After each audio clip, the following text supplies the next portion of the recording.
that's cool. Focusrite? Yeah, dude, I got it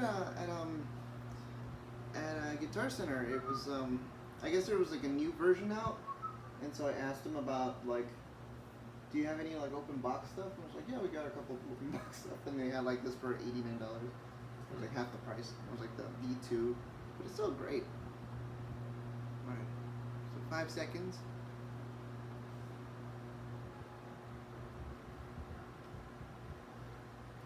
And then we're good. Hey, Anthony. Hey, what's up, All right. James? All right, cool. Let me just give my little intro real quick.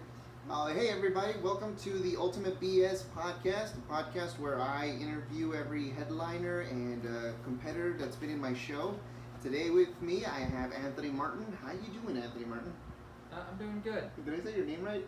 Anthony Martin. Yes, Yeah, okay, good. I like your name, dude. It's like, it's kind of like Dean Martin, but like the Anthony Martin show. You know Dean Martin from the Rat Pack? Yeah. Yeah. It's a great name. A lot of people say that, by the way, I realized your camera might be pointing right at my junk. Okay, so you put it in. Semi-tight pants.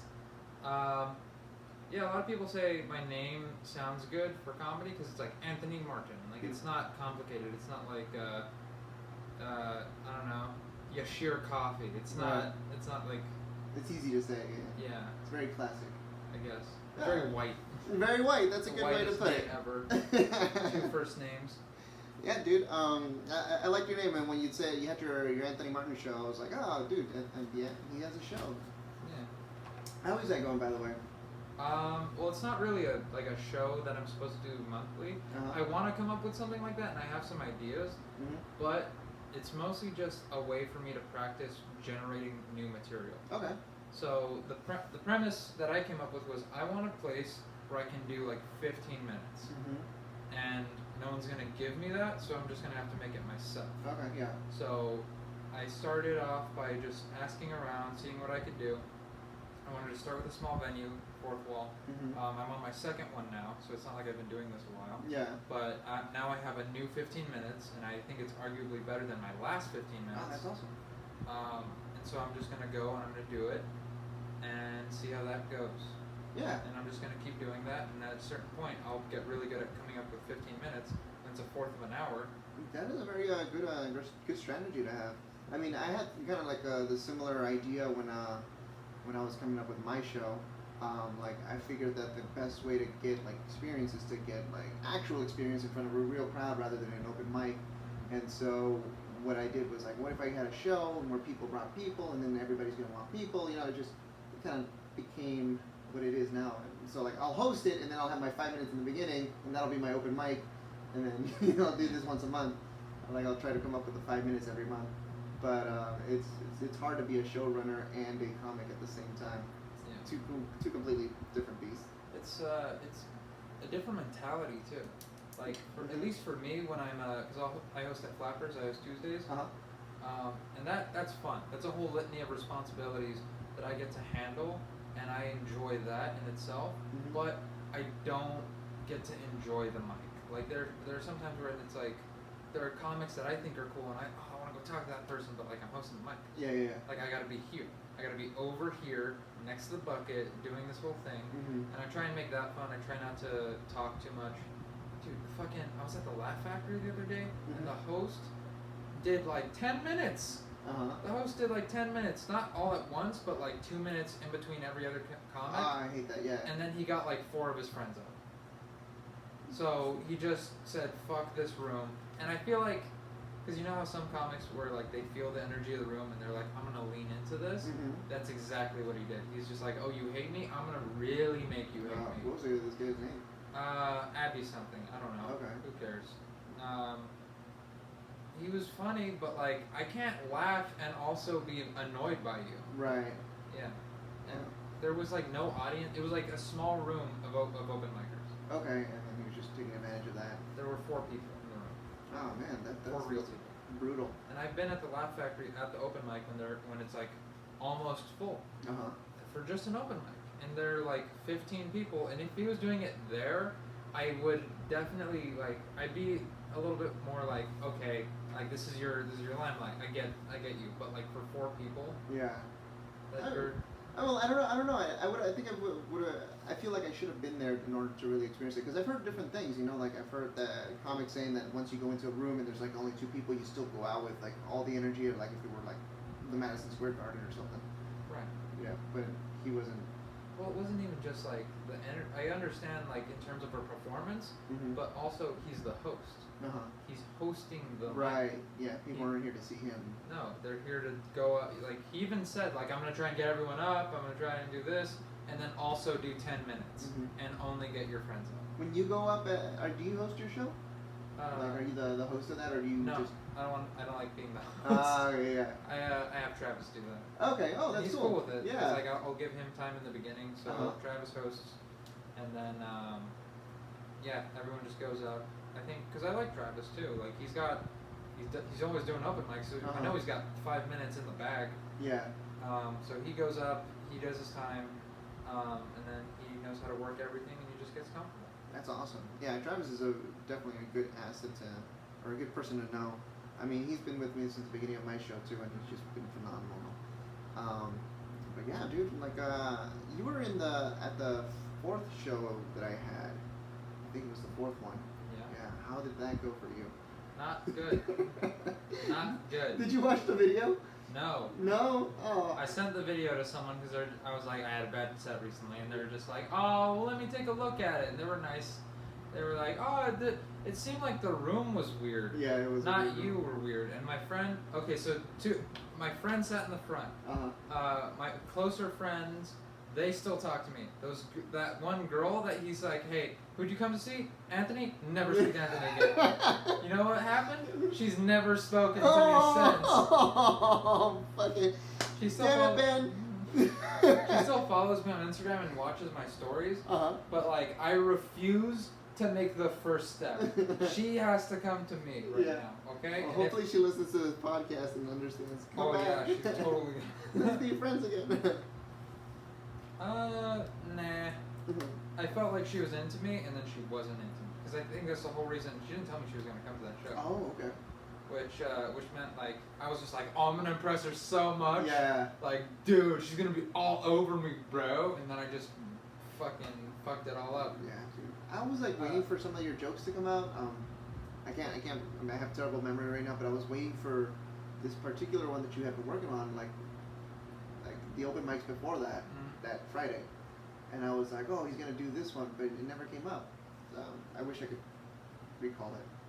At that mic, I already had a story that took about, how much time were you giving us? 8 minutes. Yeah, I had like a 4-minute joke, and then like a 3-minute joke, and then a 1-minute joke. And I got through all that in like 5 minutes. Oh, yes, the worst. Like, oh. I don't know what happened that night. Like last month's one that happened was packed out. Like the house was great. The show was fantastic. Everybody was happy, and I'm still trying to figure out what happened for the show that you were at. I know that there were a couple comics who didn't really bring anybody, so that was partially it. And so, yeah, I've had to like reformat my show in order to try to prevent that from happening again. But yeah, I mean, I hope you like sign up again because, dude, it's a really good show. I mean, I was like, and take my word for it. Okay. Come to the next one, you'll see the turnout. You'll be like, oh, okay, cool. But for this, that was a brutal show. So Anthony, so part of this podcast is for me to get to know you, and so the audience gets to know you as well. So now, how long have you been doing comedy?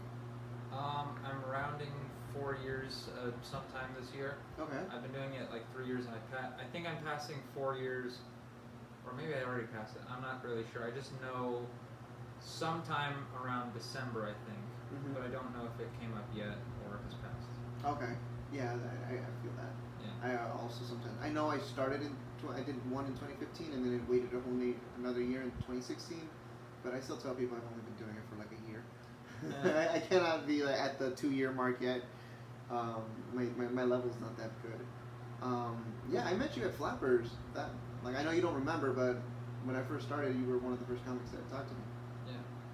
So do you remember your first set? My first set, yes. The first set I did at Flapper. The first real, like, I got a premise here. was I went to Flappers to try it out. The first mic I'd ever done was at a Scientologist open mic for musicians. Okay. So that I came up, my first open mic ever. By the way, it's because every day on my way home from work, I rode a bike, and down like maybe a few blocks away from my house there was like a center or of some sort. I didn't really understand what it was, and they had an open mic sign, and it said from like 11 to like 2, and I got off at 11:30. And so I swung by, came inside, and like, the open mic's here, I'm a comedian. And they're like, oh, great, come on in. And then there's just all this L. Ron Hubbard shit. I was like, oh no, they had a bust of L. Ron Hubbard. It looked like The Thing. And I'm walking past all these books, and I'm like, I don't know what's gonna happen. They gave me some free food, and I went up, and I was so nervous, and I did really bad. So that was cool. How was the crowd? They were supportive and Scientologists. All of them. So I didn't know what I should say because I was like, oh, these are religious people. I probably shouldn't curse. But then I mentioned something about titties, and they exploded. Like one small thing about titties, and they were just, oh, he said titties! Like they loved it so much. But then the Flappers open mic, which was like the real one when I was like, the one where I felt like this is an actual open mic. Right. Yeah. I was like the premise, and I still want to work on this premise, is like because we have CIA and like ways to investigate other countries and what they're looking into. All the dictators and presidents know the porn that they're looking at. They all know. Like we know what Putin's looking at. Putin knows what Trump is looking at, or what Obama looked at. And like we all know, and I feel like what must it be like for Japan at the UN meetings? Just like, you dirty fucks, like just looking around like. And you've been working on that for No. I did that, and that bombed. So I was just like, new material. I decided like that's a little too dirty, and now the material I have now is way dirtier. So. Yeah. Do you ever like revisit old jokes? The only material that I ever revisit is my stuff about being ginger. Oh, okay. Because that's just, I mean, you're a ginger? I'm ginger. Okay. I'm less ginger now because I showered. Okay. There's something about like the oil in my hair that really brings out the red, I guess. Okay. Yeah, I mean, I had no idea that you were ginger. I thought you were just a regular brunette. No. I'm more red in the sunlight. Okay. I burn easy. Oh yeah, I'm probably red right now. I was outside. Oh, I want to bring something up. So I was working out with my friend earlier, my best friend, and I need to make this clear. He's my best friend. I've known him many years. We were working out, and in the middle of working out, he just sort of brings up this topic. He goes, "Hey man, you want to double team my girlfriend?" And I just started laughing because he's a little bit of background. He's polyamorous. Okay. Or at least he was until he started dating this girl. Oh, I thought you were going to like double team his girlfriend. He was until I joined. He's polyamorous until he got with his girlfriend, and she didn't really want him to be polyamorous. But then at the same time, like, they're very like sexually open because she's sexually open, he's sexually open. But like I'm not into like sharing a girl. Right. I don't want to look across a landscape of women to see another man. Right. You know? Yeah. It's not for everyone. No, this happened today, and I'm still like, Wait, like you actually went through it? No. Okay, I was like, dude. He asked me today. You're still considering it. No. Which I just think is funny because like I've been like struggling with like understanding the concept of polyamory because I there's a part of me that wants to be able to do it. Yeah. But I can never think of a situation that's fair. Right. Like all the situations I can think of where of like a successful polyamorous relationship from my perspective is like, oh, it's me and 11 women and they're all cool with that. Yeah. But like I know the kind of girl that I like wants dick. So how how is that ever gonna work? Yeah. How is that ever gonna work? And then what if it's a whole even? lot of strap-ons, dude.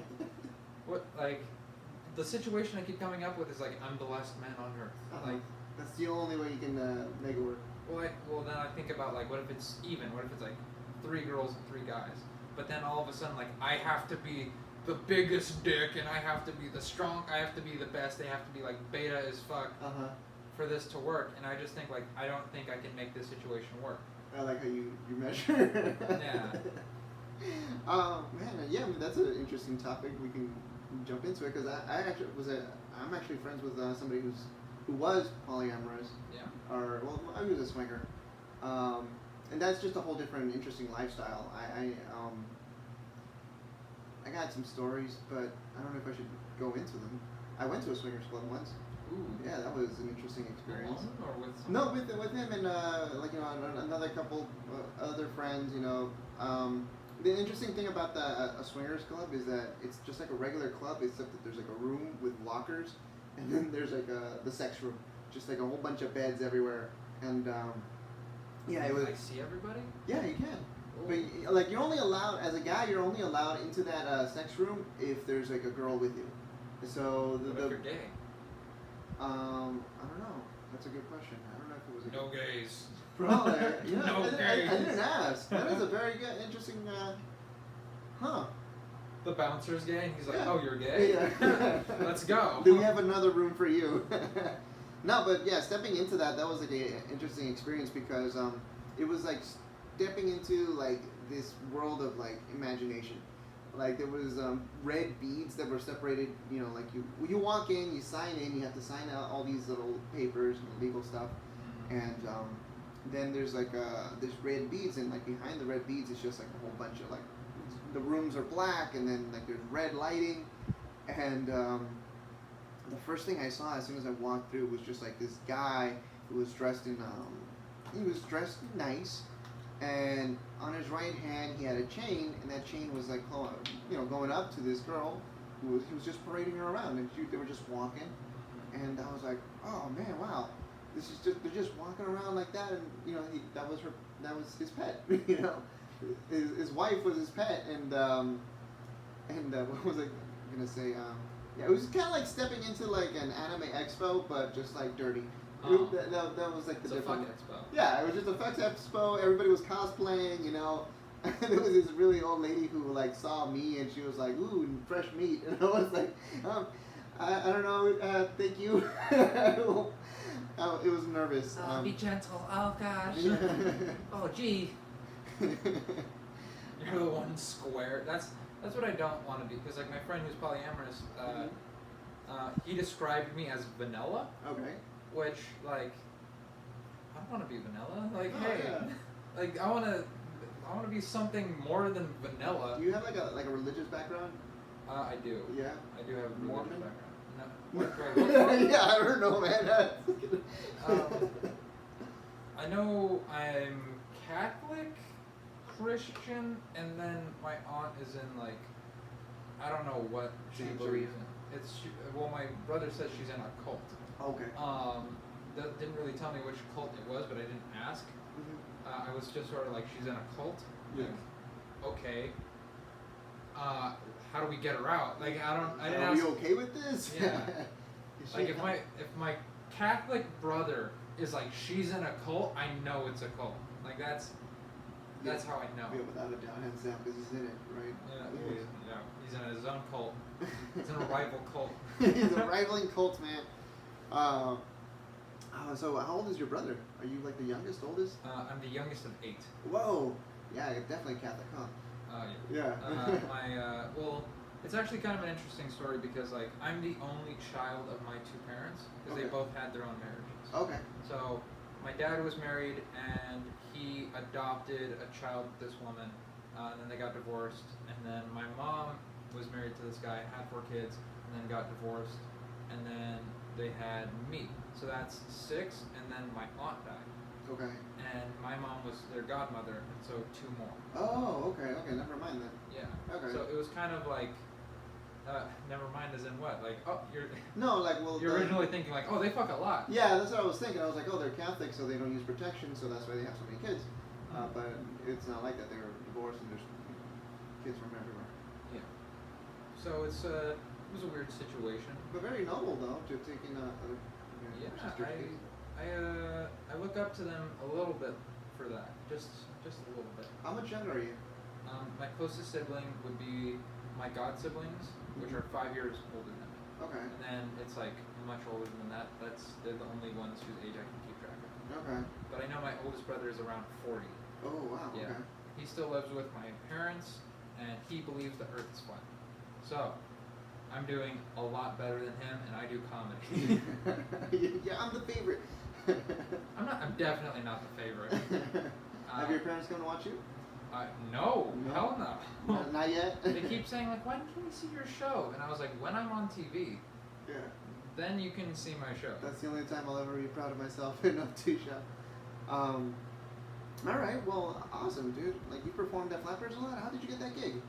I was an intern under Crystal. If you Yes, I know Crystal. You know Crystal? Yeah, she's great. She's like the who's the comedy store person?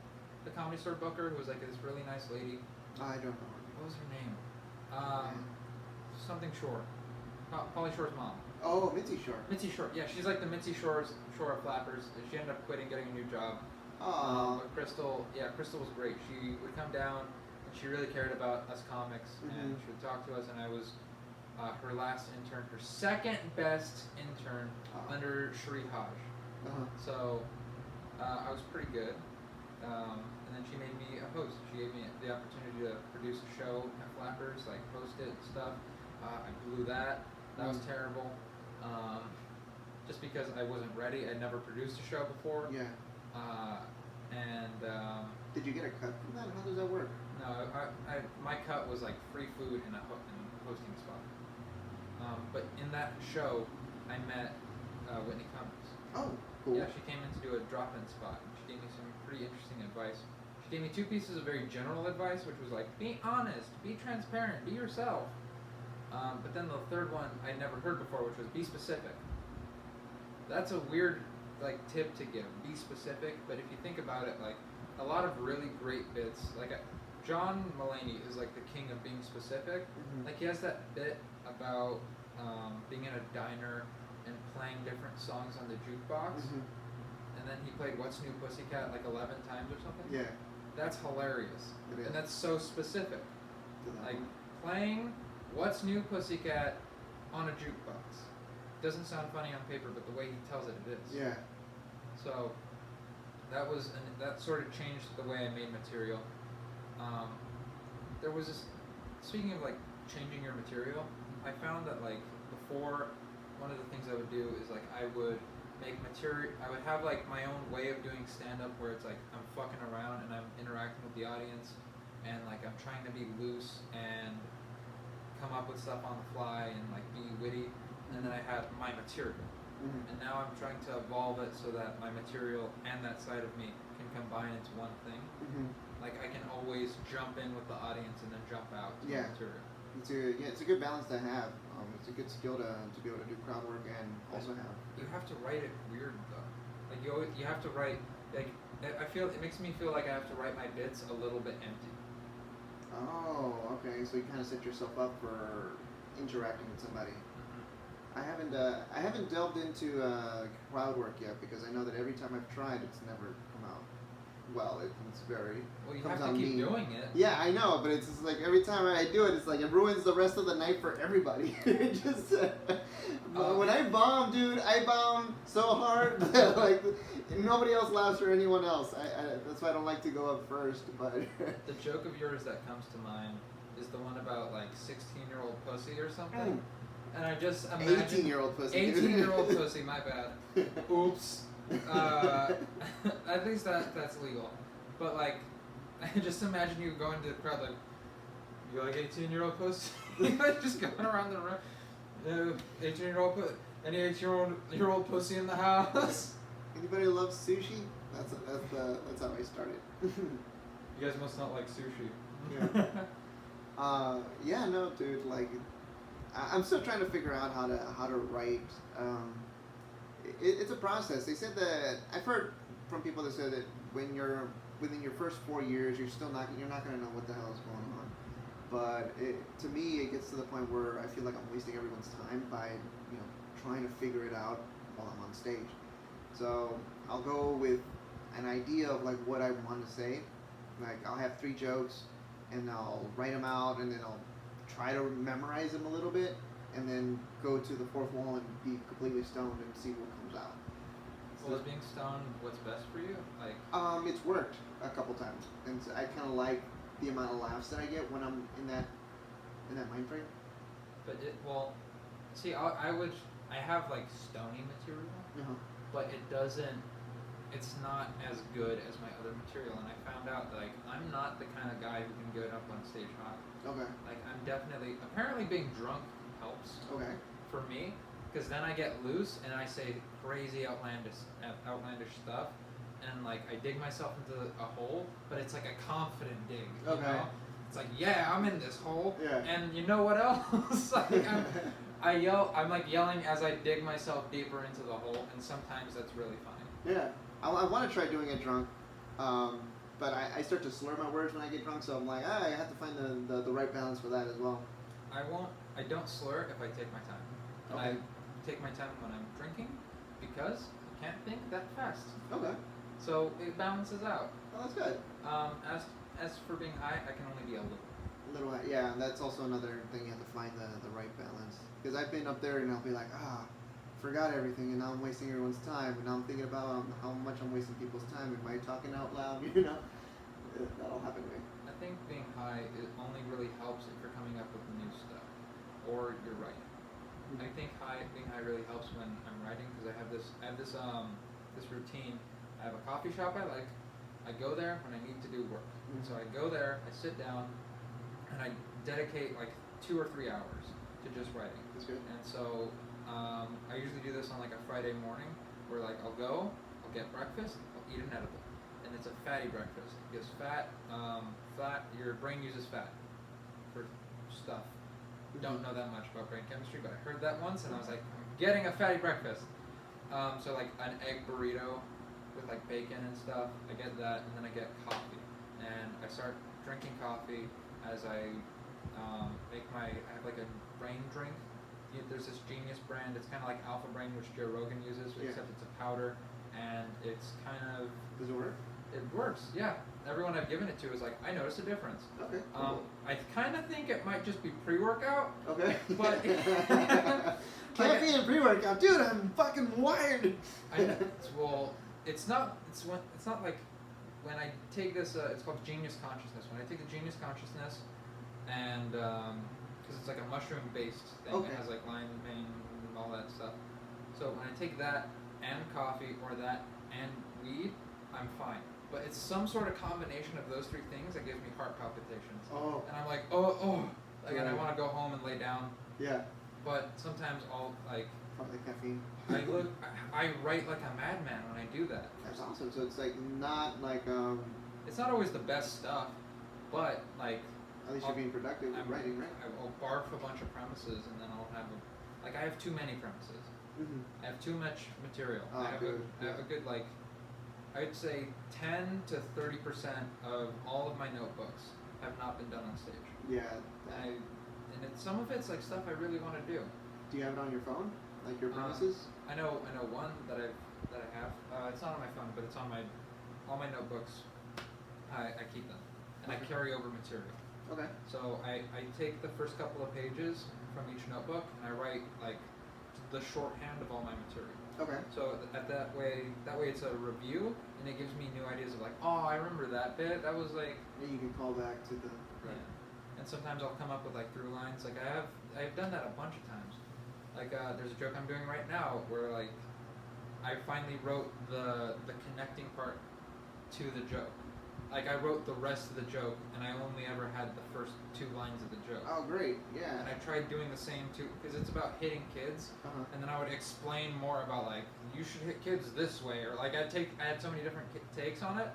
But the best way to do that joke about hitting kids is to stop talking about hitting kids and compare it to something else. I found. I'm gonna have to see it. Yeah. You come to my show. Which will happen on August 16th at the Fourth Wall in North Hollywood. So for everybody who's watching right 11 now, p.m. it's or listening, this podcast is probably coming out after the show's already done because I'm backlogging them. But for time travelers, just know that this show happened, ladies and gentlemen, and my levels are going off the roof. If I see a guy in a trench coat in the back of the room, I'm like, a time traveler. He pulls out a gun. Oh fuck! No. That's how you die. Comes back to prevent that show from happening. What was I gonna say? So your writing process is interesting. You said every Friday that you write. Is that like religiously now? Like you do it for sure, or do you write every night? I don't write every night, but I write whenever I can think of something. But then I also have my writing sessions where it's like I'm dedicating a certain amount of time to it, and I do that probably 3 or 4 times a week. Oh, that's good. And then I usually come up with like little tags or something every day, and I might not write it down, or sometimes like I'll think of something that's so like ingrained in my thought process where it's like, oh, I'm gonna remember that no matter what. So do you ever like go and write on stage like completely blanks like? No, I'm not that good at it. I can fool around, but that's different.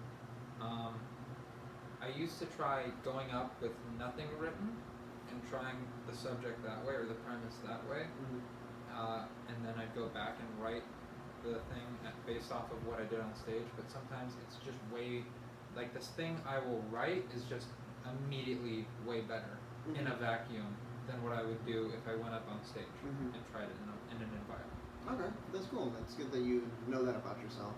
At least right now. Obviously I could evolve as a comedian, and like my off the cuff stuff will be better than what I can write, but I'm not at that point yet. Yeah. And I think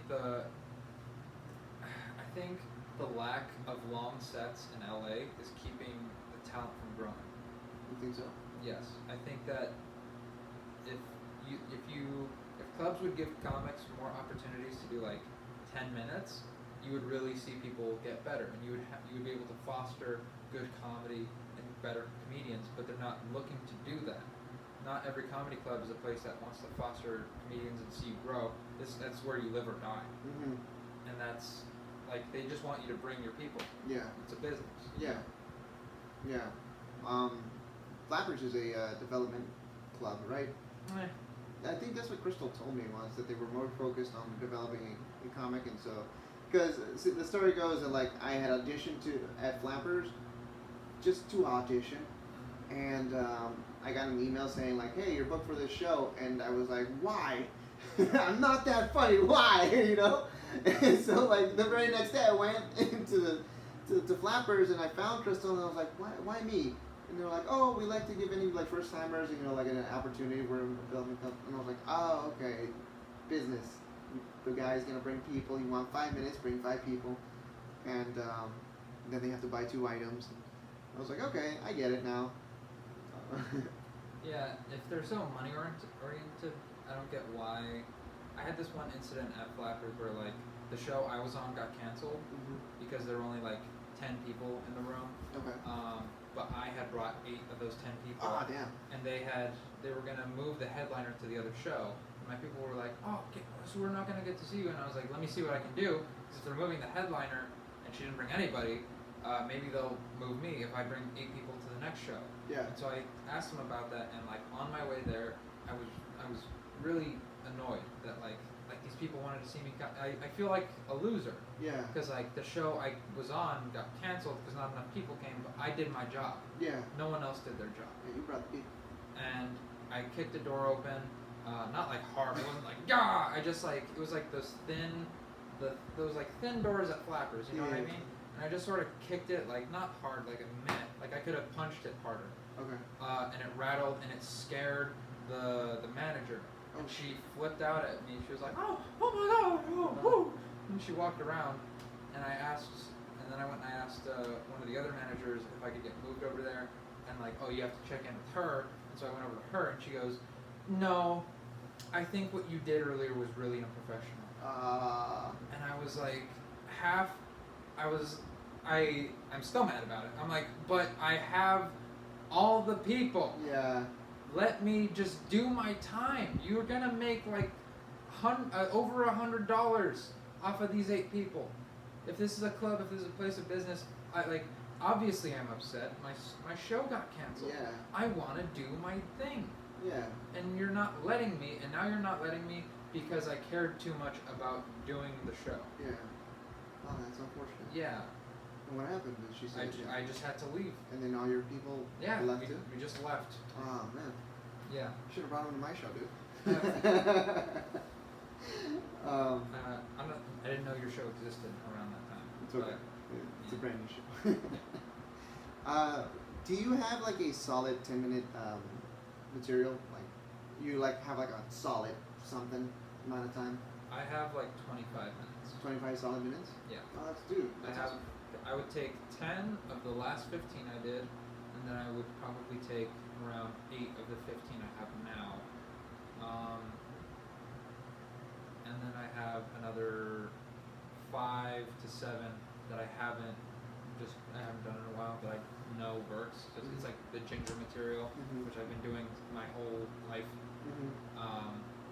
So yeah, I have around 25 minutes of material. That's awesome, dude. You're the second comic that I can talk to that knows exactly how long each of their jokes are. I mean, you were talking earlier, like I have a 3-minute joke, a 2-minute joke. I don't know exactly. I just know, I know the pace that I have to go at, and I know roughly around where I'm gonna land. You know, it's kind of like I know how hard. If I throw a ball this hard, this is how far it's gonna go. Yeah. That's kind of what it feels like. Okay. I mean, it makes sense. I've just never looked at any of my jokes that way, which I should probably kind of start doing. Well, I never look at it as like this is going to be that long, because I've written jokes where I know I don't know how long it's going to be, but this is how I wrote it, and this might be a faster paced thing, and it might be a slower paced thing. Because sometimes I have to not talk for a second and be silent so you can understand what's about to happen. Yeah. Because a lot of my jokes, I feel like work with tragedy. Okay. Not in terms of like, oh, well, my mother's dead, and so on and so on. But like, there's gonna be like a small tragedy of like, I have to do something really bad right now, and I want you to not think of it or think of it in this like 3 seconds that I'm not gonna talk. Yeah. And like, it's fun for it makes me really maniacal. Honestly, like I get like this big like Grinch smile, and I'm just like, and then what happened was and then I shit on the baby, like something crazy. Fucking Anthony. Oh man. What was I gonna say? So you brought up something. So we were talking about the show a little bit and how you bombed. You've been working at Flappers. You just the host on Tuesdays, or do they like put you into a lot of shows, other than like main room hosting? Or? Well, ever since that thing where I brought 8 people and they called me unprofessional, which is like, I am. Oh, they remember you, yeah. Oh. Well, it's not like they don't book me anymore, and like I'm cool with everyone there. Like I don't think the manager who treated me like that understood like I host here and I've been here a while because she was new at the time, and not to be like I've been here longer than you, but like I knew Crystal would have moved me. Okay, yeah. Someone who gave a shit about people would have moved me, and God, I sound so bitchy. Like, there's 30 minutes of just fuck Flappers. You know, it's funny. The thing about Flappers is like I haven't heard anybody talk positively about it. Like any like famous comics, they just say that like it's there, but it's not one of the main clubs. You know, you got your Comedy Store, the Improv, Laugh Factory. Those are the 3 ones that you always hear about. I don't know why exactly, and I've tried to think about it too, but it's because like I guess the Comedy Store is just better. Like the Comedy Store's right there and it's better. The Laugh Factory is right there and it's just better. And I don't know if like I don't think they have enough money to make it like. Yeah, there was a Claremont when they shut down, right? Yeah. But like maybe it's an issue of like they're not paying the like bigger comedians, Mhm. like they won't just pony up for it. I mean, I've seen Bill Burr perform there. Not often. Not as often as he performs at the store. Right, of course. Not as often as he performs at the Laugh Factory. Right. He had a benefit at the Laugh Factory. See? Yeah. I mean, maybe it's just because they draw more people. Is it a better stage? It could be a lot of things, but it's easier to get to too. Like it's easier to get to Flappers than to the Comedy Store or the Laugh Factory. Yeah, there's parking. Yeah, exactly. You don't have to Uber your way there and then like have them drop you off. Well, that's awesome, dude. Which comics do you look up to? Who's your favorite comic right now? My favorite comic right now would have to be Louis C.K. Louis C.K. I feel like every year I go back to some of his material and I just think like, this is so good. And then like I learn more about comedy and I go back and I'm like, this is so good. Mm-hmm. And I feel the same way with Dave Chappelle. And I feel the same way with Joe Rogan.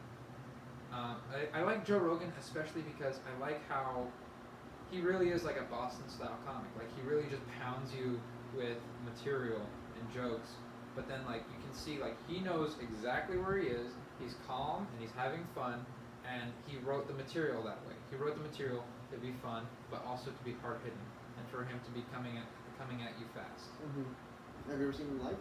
No. No. I saw him live for this last special that he was on Netflix. He did it at. It was on New Year's Eve. I forgot what. It was somewhere in LA. Wilcox Theater. I don't know. But it was great. Except the only problem was that I was sitting between like two very like five. Everybody that was sitting around me was taller and bigger than me, so I could only watch them through like UFC fighters. I could only watch them through like the armpit hole of this lady. So yeah, it was the first time I was in a theater, but like it was flat, so it's not like it wasn't on a slant, so everybody can see. It was just flat, and I was like, you could only look at them through the show there. But still, it was a funny show. Have you ever seen Whitney Cummings live? Because I've seen Whitney at Flappers twice. Okay. And she was great both times. And I think I saw it. It made me really understand like what going to a comedy show is about. Mm-hmm. Because for those famous people, you're watching a preview, like a 15-minute preview of their next special. Mm-hmm. And that's cool. Or maybe not the next special, but the special after that. Yeah. Or maybe some new material that like or you may never hear it again, and that was one time. That's cool. Yeah, that's really cool. Yeah, dude, I watched Louis C.K.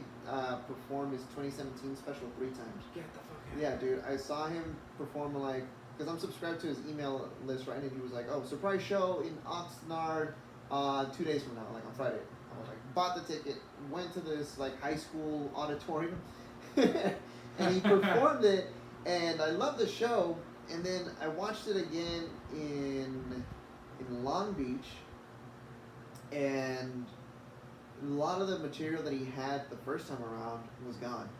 And I was like, oh, why did he take the turtle bit out? And I was like, I kind of liked it. I wanted to see him do it again. And then the third time I saw him. Has the turtle bit been published? I don't know. I can't remember. You've seen hidden Louis C.K. material. Sort of, because it was part of his closure. It was just like a longer closure with like more tags in there, and I guess the ones that were the funniest were the ones that he kept for the Netflix one. But still, I kind of liked what he had said. It was hilarious to me, and I wanted to see it again. It's really cool. Mm-hmm. But yeah, Louis C.K. is awesome. So, do you like Bill Burr? Bill Burr was one of the people that made me want to start doing comedy because like I was very angry. Oh, I thought it was because you were ginger. Oh, no, I was really angry, and to see him be like, to take that and like to be funny angry. Uh-huh. Like the first special I saw of his was the one where it's like a blue cover and he's bald. Okay. He did it in somewhere. He has the bit about the muffins, punching the muffins. Yeah, fucking muffin. That's such a great bit. I miss Angry Bill Burr. He's so chill now, but I think he's like evolving into a new version of Bill Burr Mm-hmm. that I think is going to be just as good, if not better. Oh yeah. Because he's been, I think he's been like away from the stage writing his cartoon, and I think he really wants to get back. And then like he has a daughter, and I think he has all this material, and he knows how to craft a special well. And as soon as he comes back, it's gonna be like epic. Like, yeah, I can't wait to see his next special. It's still, I heard on Joe Rogan's podcast he's filming it. Maybe. Currently, I think he's already filmed it and they're editing it. Yes. So it'll be coming out in August. I listen to his podcast a lot. So the Monday Morning Podcast. Do you listen to it? And I listened to it a lot for a while and then I stopped. Yeah, I just recently, probably a month now that ever since I started my show actually, that I've been listening to more other podcasts to try to get some like hints and like how to grow it. But yeah, I still download all of them and I'm gonna catch up eventually. Do you ever do like games? Like what? I don't know, just like Would You Rather or something? Like you should look at your Mom's House podcast if you're looking for ways to make your podcast more interesting, because they do games where they'll just pull up a funny video and talk about it. Yeah. With Christina. Yeah. Yeah. No, I mean I like their format, but it's because they're two people. Maybe one of these days, once. Yeah, but you're one person. You can just Eric Andre this shit and torture me. Like I'd be open to that. There is no air conditioning in here, dude. Oh. This is part of the. The heat chamber. Yeah. I've never really watched the show, but when someone told me that, like, yeah, they like crank up the heat in that studio. Oh yeah. I did heard that about the Eric Andre show, that they like make it hot or like they make it wet. They do things to the chair that the person's gonna sit in, like they take out, like they fill it with wood chips or something. It's one of those shows I have to watch, but that's part of what I want. I want to produce a show for free, because like the show where I'm working on like my 15-minute material, I charge $10 for that, but it's $10 per ticket, and all the comics get their own portion of their ticket. So like. They bring 5 people, they get their 50? Exactly. Oh, that's cool. So, like, this way everyone gets a fair shot at, like, making money through stand-up, and I think that it motivates people to bring people to the show. Yeah. And I don't know how they view shows and stuff, but I always see it as, like, I take that Bert Kreischer look at it of, like, it's a show, I'm in front of an audience, I should kill. I should do really good. Which is why that one bomb sucked. Sucked really hard. It was the first time I'd ever like bombed and like a group of people that should have liked me. Right. I felt like I should have won them over. I felt like my material I don't know what I did. I still felt guilty about it. I'm sorry, man. That's cool. This is part of it though, right? Like the bombs are part of like growing as a comic. Yeah. I mean, after I bombed, I worked really hard and I came up with some new stuff. Dude, it's not even, that is like it's like a high point amongst all the bullshit I've been through recently. Because I've like my ex-girlfriend's doing meth now. Oh shit. She broke my heart and now she's doing meth. So there's a whole bunch of things I think about that. This is material. I fought for that bullet, dude. Oh. I was like, give me the bullet. Come back to me. What else? Just so much stuff. Like I did mushrooms recently. Ooh. That was revolutionary for my perspective on myself and life. Apparently I experienced ego death. I was talking to someone about that and they were like, that's ego death. And I was like, whoa. Why didn't it hurt? Like I was waiting for the part, because like I always hear ego death is like so hard, but then again I hear it from people who grew up in California, and like I grew up in California, but I'm not like these people. Right. You know what I mean? Yeah. Like I feel like an outlier. I know. Everyone always asks me if I'm from like Wisconsin or something, and I'm not. But I am wholesomely Mexican. Okay. I'm half Mexican, and like a big influence in my life is like my grandma, and like. I carry a lot of guilt for this, but I don't speak Spanish. Okay. And like she tried to teach me Spanish. I'm like really dumb. Okay. I'm like super dumb when it comes to language, and I never learned Spanish. And like I like her a lot. She's a really really nice lady. A little racist. Really nice lady. We got cut out, so I drive really safe when I'm driving with her, because like that's my grandma. I want to take care of her. Someone cut us off, and I was like, oh, and I looked at her. And I'm like, oh, she's okay. The car's okay. I shouldn't be mad at this, but still, that guy. And then she just goes, I need I'm okay, like stuff like that. And she's like, what's wrong with that guy? Like she said in Spanish, and I was like, I don't know, Grandma. She goes, Chino or negro? And I was like, I don't know, Grandma. I just learned something about you. It doesn't matter. But yeah, she has like a crazy like grandma work ethic. She used to be my grandfather used to be a carpenter, and then he had like an accident where he couldn't work anymore, and she took over the breadwinning position for the family. And she was like, she had a bunch of jobs. She was a welder. She told me her hands are all like fucked up from welding, because she's old and she has to weld. Wow. Funny story about my great grandfather though. It was my grandfather. It wasn't even my great grandfather. I learned about this recently. I get excited every time I get an opportunity to tell it. Apparently, he killed the guy. Oh, okay. He got away with it. Nice. Because this was in Mexico. Apparently, he had a wife before my grandma. Okay. And then the doctor couldn't save him, and he killed him. And then he met my grandma, and then he escaped to America. That's apparently my lineage.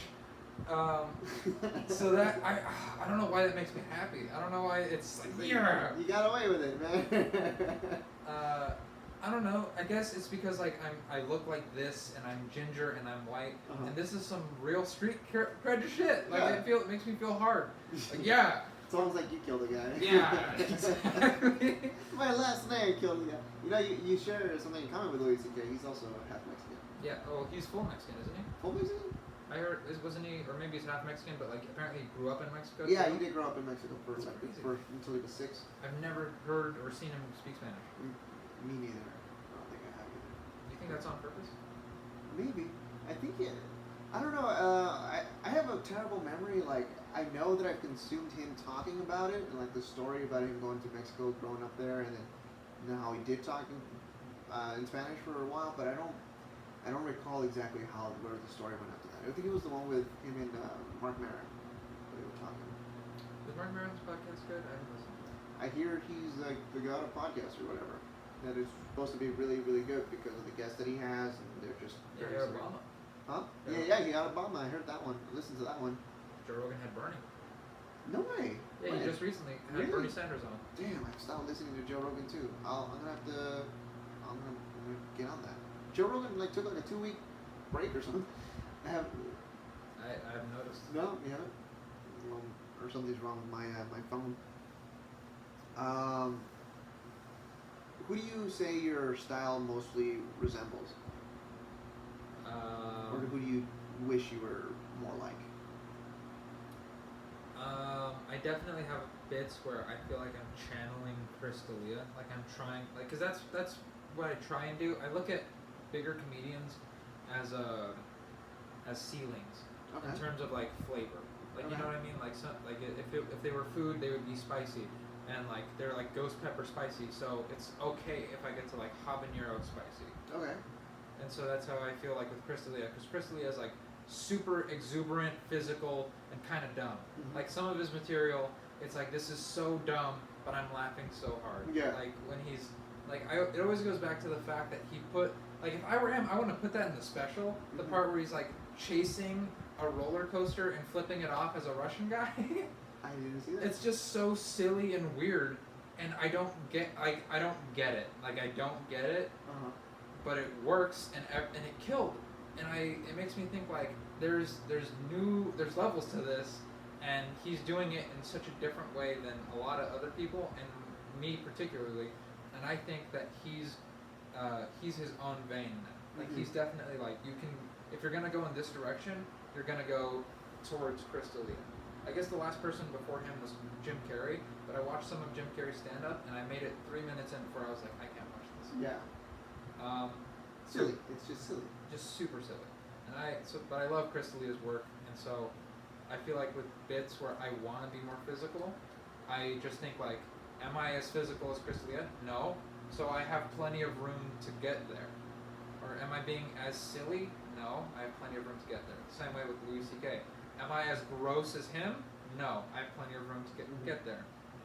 What do you think is like keeping you from getting there though? Is it just like time and experience? It's just the way I think the bit should go. Like I find a lot of my bits go gross. A lot of my bits lean towards gross, and I like gross. I do. I don't know why, but I like gross, and I like gross, and I like inappropriate. Inappropriate. Sorry, I said that weird. I like those two things, and I like being clever. I like having like just a little bit of cleverness and a little bit of being a little bit complicated. I don't know. I'm still figuring it out. I'm new. Yeah. I'm like rounding 4 years, which is like the part you said you don't know anything until after 4 years. Well, from what I've heard is that nobody knows what they're doing until like after the 4-year mark, where they're like, oh, okay, I think I'm starting to get exactly how to write my material now. I mean, you're going for 15 minutes now. I'm like, oh man, that sounds like a challenge for me. I'm like, oh, I don't know if I can even do 15. The way I saw it is like, if I'm eventually going to do an hour, I have to be able to do 15. So like, let's come up. We'll see what happens. Yeah. Yeah, let's do 15. Let's figure it out. Yeah. One of my what was I gonna say? I try and emulate Joe Rogan's pace though. Okay. I like the way that he's quick with it, but at the same time, I really like the way Dave Chappelle, Louis C.K., and Bill Cosby have this sort of like, they can say a lot of things and not be funny and then be funny. Yeah. And I like that, and I think that's just as valuable as having a hard pace where you're constantly like bam, bam, bam, joke, joke, joke. The same way that like Chris D'Elia is like not necessarily like his jokes are his physicality. Like that's where the humor is being derived from. And so I'm just trying to figure out where I can really like push out the most of it. Like how, like is it easy for me to go into the gross vein? Yes. Is that my best lane for me to go down? Or like, is it best for me to be really clever? If it is, am I good at being clever? And do I use being gross as a supplement to being clever? Because I can't think of anything more clever than this, and so I'm just being gross instead. Right. And so I'm trying to figure that out. And a lot of what helps is seeing other comedians and seeing how they think of clever stuff. And I know I've learned something when I understand what they did and I'm not like confused. Like I said with Chris D'Elia, like I'm confused by him. Right. Like I'm confused by how his brain thinks of this stuff. And how he makes it really, really funny. Yeah, but Joe Rogan never confuses me. And I don't know if that's just because I listen to his podcast, but all of his jokes are like, oh yeah, like I see how you thought of that. Yeah. But I don't know if that's just the way he portrays his material. Like he makes it very digestible. Yeah, I think that's where bouncing off of that, like that I also have that mental roadblock. Like there'll be times where like I'll think of something that's funny, right? Like it made me laugh, and then I would say that like I have a awkward sense of humor because I'll try to tell somebody like, oh, isn't it funny when like somebody does this and that, right? And then they don't laugh and they give me that look like, oh, that's weird. Why would you say that? And so my struggle is to try to figure out how to get to making people think like I do before they can find that funny. You know what I mean? Kind of like that buy-in. Yeah. You need more leeway. Setup, yeah. You have to bring them in first. I definitely, with like my weirder stuff, I have to be nice first. Like that's how I see it. It's like I gotta show them like I'm cool first. Talk about like oh, I'm trying to be more confident lately. Like something more relatable before I talk about like I don't know my girlfriend's mom seeing me and her daughter have sex. Like something. Is that the one, the meth girl? That's the. No. Okay. She's so cool with it. She lived with her grandma. Her grandma caught us several times. Did you use that joke at the show? Yeah, I used the one where the mom walked in. Okay. I feel like everyone was just tired. Like I talked to my friend, he was really tired. And that's why he wasn't laughing at a lot of this stuff. But then again, I also told him that story. Okay. And I didn't realize it at the time. Because like that was one of those jokes where like it used to just be a funny story I would tell, and then I thought of jokes around it. And I connected it to something else. Right. You know. Yeah. I was gonna say that like yeah, man. Like even though you felt like you were dying, I as the host every time it was death, I was feeling it too at the back. So I feel like I had it worse than everybody. Like everyone was bombing, and I felt like I was bombing too. Yeah. And then I had to get back out there and try to get the crowd to like smile and like, all right, you guys all right? Oh man, when Ben went up and he like talked shit about the whole show, I was like, that was the perfect thing to do. You know? Yeah, Ben is really good.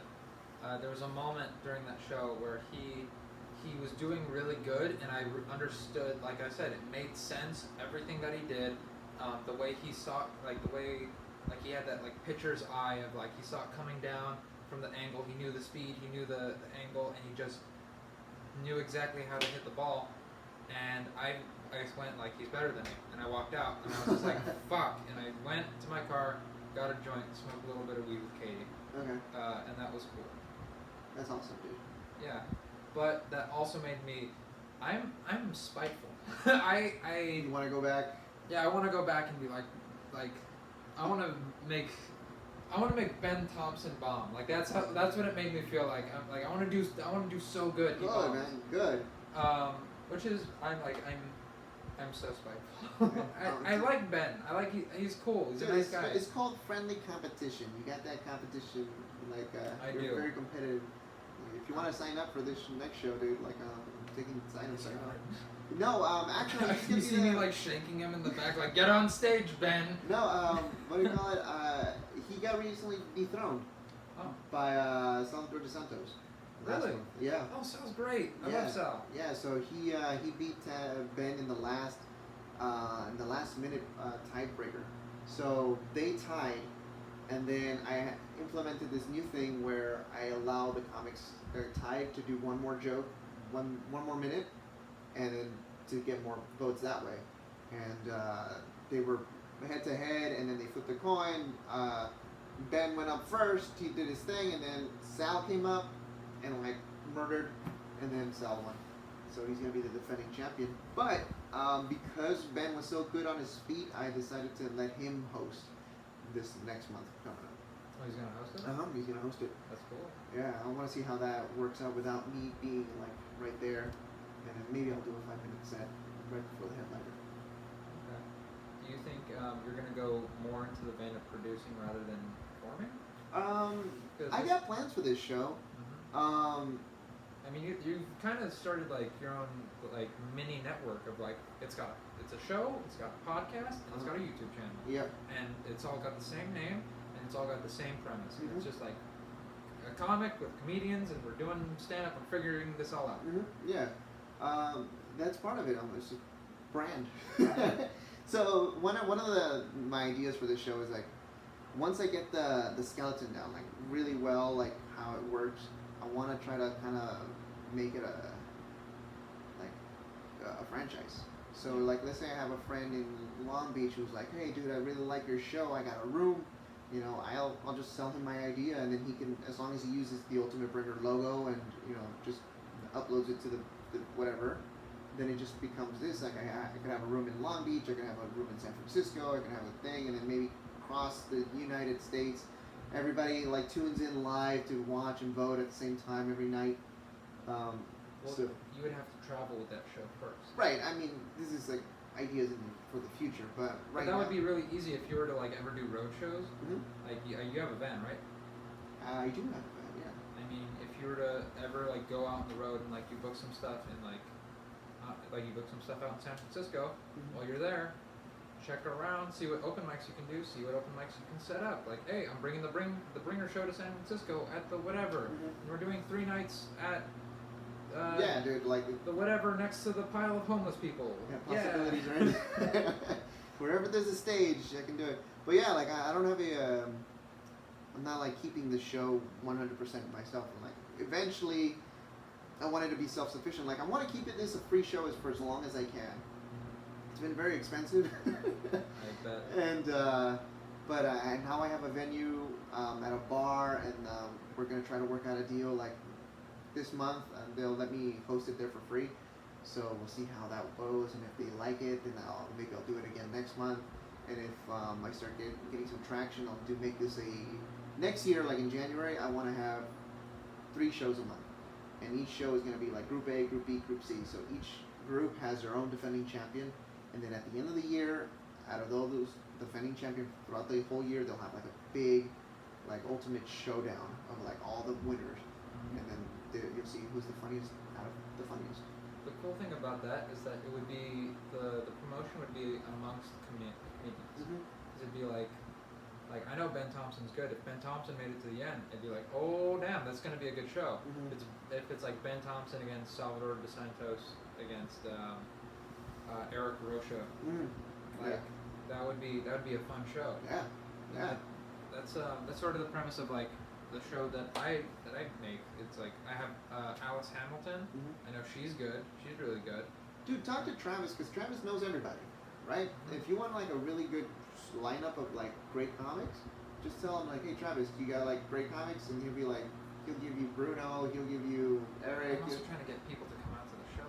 Oh, that's also now. Because that like the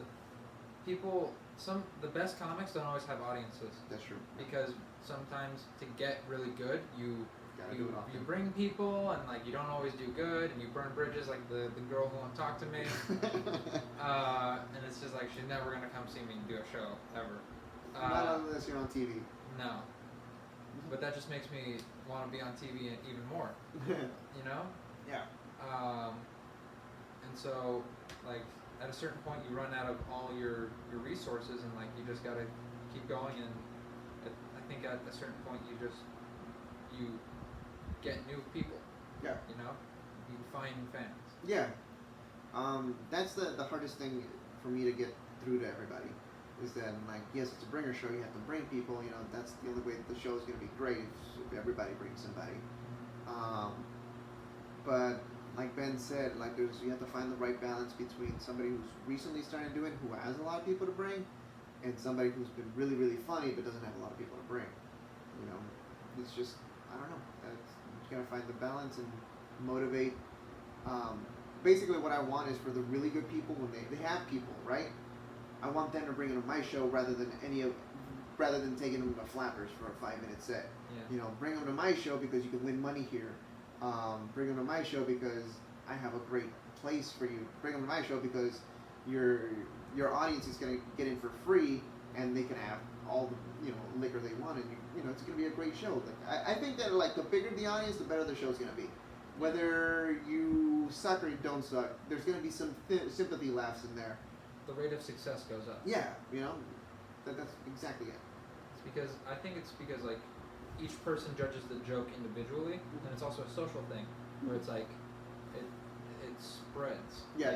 Like if there are 3 people and one person laughs, the other 2 people will smile. Yeah, and they'll be more okay with laughing in the next one, maybe. Exactly. Yeah, and then you get that ball rolling, and it's just an avalanche of just great shows. Well, man, dude, we've been talking for about a whole hour now. Thanks for coming on my podcast, dude. Do you want to tell everybody how they can find you and follow you? You can find me on Instagram at @TheAnthonyMartin. You can find me on YouTube at What Am I? WATAMEYE. What am I? Okay. Spelled without an H. And eyeball. It was a silly idea I had for like a gaming comedy thing. Okay. Because that's what I wanted to do. I thought Let's Plays would be fun. Okay. Was super boring, actually. Some of the stuff was fun. I don't know. It's just a silly little YouTube channel I have. And then on Twitter, also at What Am I? All right, cool, awesome, man. Well, thanks for being on my show. Is there anything? I don't know. Do you have anything coming up like in the next month? I'm booked for the 16th. 16th, Fourth Wall, August 16th, 2019. 2019. This is coming out in 2020. All right, man. Well, thanks for coming over to my house and talking to me for a bit. Yeah, this was fun. All right, awesome. Bye, everybody. Bye.